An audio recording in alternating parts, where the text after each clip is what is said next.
Paano ba natin mare-retrieve yung mga tira-tirang pagkain ng ating mga ibon? Yan, oh, buo-buo pa yan. So, retrieve natin yan pagkatapos ng intro.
Yan po yung mga naipon natin.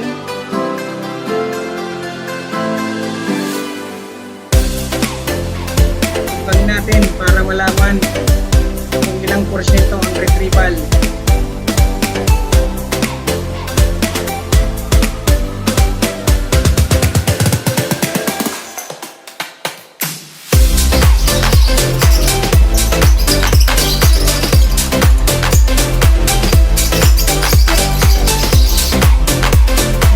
Ibon ay ibilag natin para tanggal yung noise kasi may voice pa yan na kaunti, saka para mas madali siyang tahipan.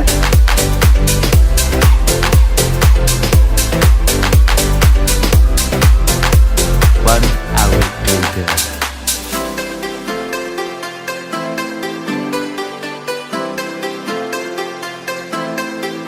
One eternity later. Ayan, tulo na po. So, pwede na natin tahipan. So, sisimula na po tayo magtahip.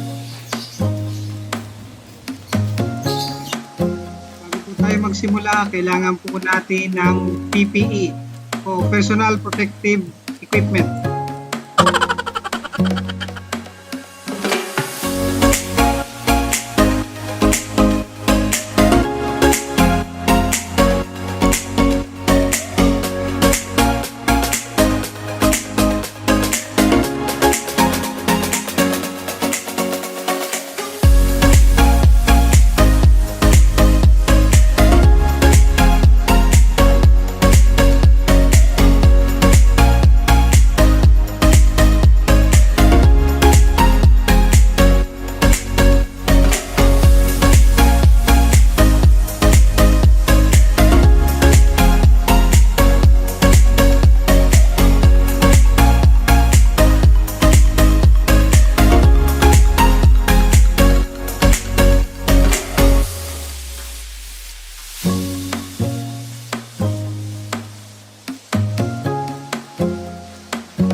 Matapos matahipan.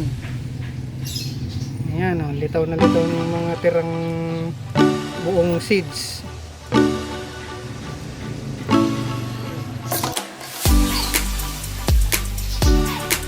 Tapos na po ang pagtatahip. Ayan, titimbangin natin yung recovery ng ilan.